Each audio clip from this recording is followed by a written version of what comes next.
Water, earth, fire, air. Hey guys, so Avatar: The Last Airbender is regarded as one of the greatest animated series of all time.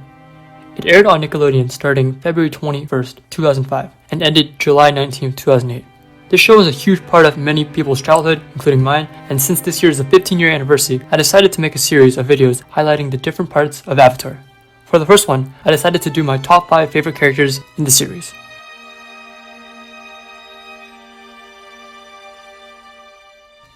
But first, we must establish that in this incredible show, there are a ton of amazing characters. It was really tough to choose, and most of the placings in this list can be switched around. So here are 2 honorable mentions before we begin, which are Azula and Sokka. In terms of the real honorable mention list, Azula would really be the only one here, and Sokka would be tied with the 5th spot. But just for the sake of keeping it a strict top 5 list, Sokka would essentially have the 6th spot. Azula is my favorite main antagonist between Admiral Zhao and Fire Lord Ozai. Almost perfect. One hair out of place. Almost isn't good enough. She was the contrast between Zuko, as she was the prodigy, while Zuko was only an average firebender in the beginning. That dynamic between them was extremely cool, and I really liked that we got to see them as kids growing up. Also, I loved how skilled she was at strategizing plans.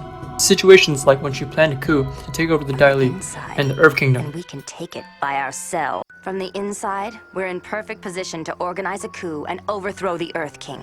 Or when she gave the credit to Zuko for slaying the Avatar. She manipulated Zuko's mind by bringing up his weakness.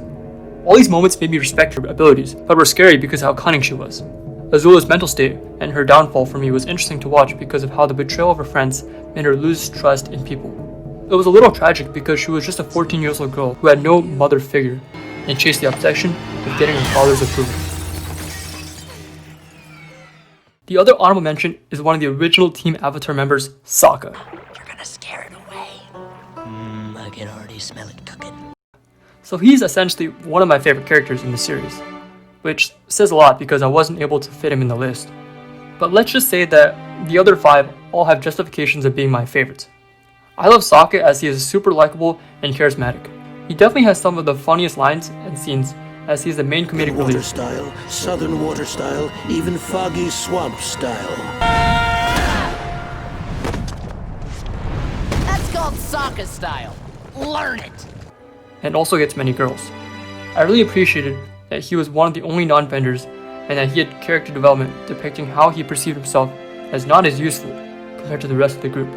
But he was able to find a role as the group's tactician and trained to become a great swordsman. If you stay on this path, I know that one day you will become an even greater master than I am. Not to mention, his club, boomerang, and space sword are definitely my favorite weapons in the series. So honestly, let's just say that he's tied for 5th as we move on to the top 5. Yeah, boomerang! Alright, so at number 5, we got Toph Beifong. Somebody's a little light on his feet. What's your fighting name? The Fancy Dancer? Her debut episode, The Blind Bandit, was one of my favorite episodes in Season 2 because it displayed how badass of a character she is. Toph has some of the coolest fight scenes because of her unique style of earthbending, and not to mention, she invented metal bending, which is awesome. Come on, metal fudge! Woo! Toph, you rule. The main thing I love about Toph that sets her apart from the rest of the Aang gang is that she has a disability but is still just as able, if not more, than the rest of the gang. That's what it will sound like when one of you spots it. She truly embraced her lack of sight and makes jokes about being blind, which is powerful and inspiring for other people in a similar position as her. The main reason I gave Toph a little bit of an edge over Sokka is because of her dynamic with the group as an earthbending teacher for Aang. And she was just overall an extremely tough teacher to Aang and was blunt with the group, often teasing Sokka and butting heads with Katara. I can still fight! Okay, 3 on 3 plus Sokka. I love what she was able to bring to the table, and coming in during Season 2 was a perfect time.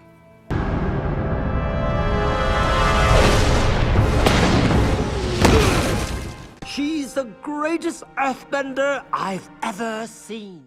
Next, we got Katara, the original Team Avatar member and a master waterbender. That's it! I'm done helping you! From now on your own! There are way too many amazing things she brings to the group that I love, but the first point that comes to my mind is that she embodies female power. Even since the first episode, she defies stereotypes and improves her waterbending throughout Book 1.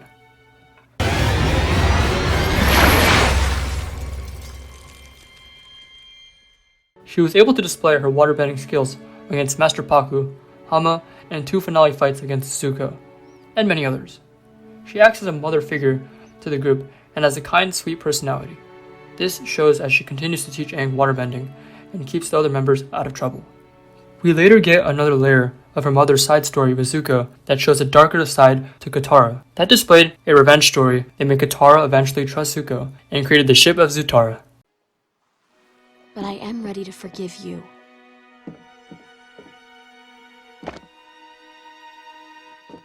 Coming in third, we got the fan favorite, Iroh. I'll need more than basic firebending to defeat him. You will teach me the advanced set! Very well. But first, I must finish my roast duck. It was hard to decide between Katara and Iroh's spot, cause Iroh appeared less compared to Katara, but the jokes and wisdom he brings is so memorable. In the first episode, Iroh is first portrayed as a laid-back comedic relief character, but is soon shown as a father figure and mentor figure to Zuko, as well as a deeper character. He has so many quotable and well-written lines, ranging from his numerous scenes with Zuko to helping Aang in Book 2 finale. Is the source of energy in your body. It is called the Sea of Chi. Only in my case, it is more like a vast ocean. However, the most memorable scene was Iroh's tale in Tales of Ba Sing Se. He goes around helping many people, from a child to a teen and to an adult. This all built up to the fact that he couldn't help his own son, and the emotional Leaves from the Vine song always gets to me. And it hits much harder when you know that it was also a tribute to the late actor. If only I could have helped you. His son passing away acts as the main catalyst for Iroh having a change of heart and being a different person compared to the rest of the Fire Nation. Brave soldier boy comes marching home. In second, we have the last airbender, Aang. I need to ask you something. What? Please. Will you go penguin sledding with me? Sure, I guess. Avatar Aang is an amazing protagonist character who starts off as a goofy kid and actually reveals that he never wanted to be the Avatar. You tell us you were the Avatar. Because I never wanted to be. I think it is such a cool idea because it portrays him as the reluctant hero who has to come to terms with his past and live up to his name, which is such a deep concept for a kid's show.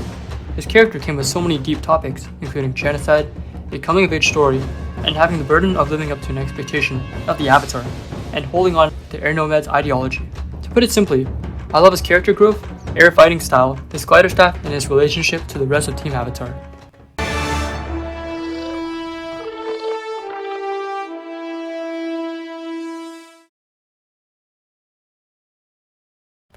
It was definitely hard to label a favorite character, but if I had to choose, it'd be Prince Zuko.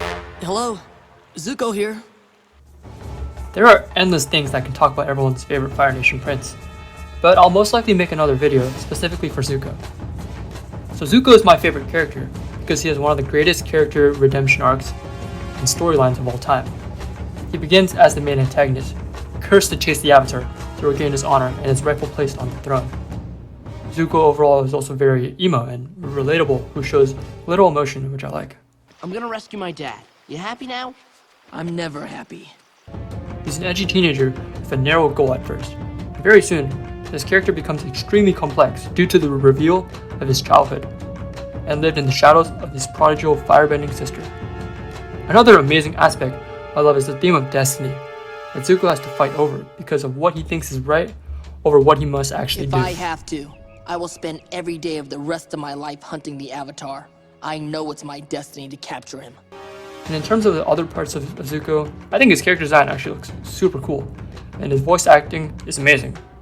He has many well-written lines and some lines that even became a meme. My first girlfriend turned into the moon.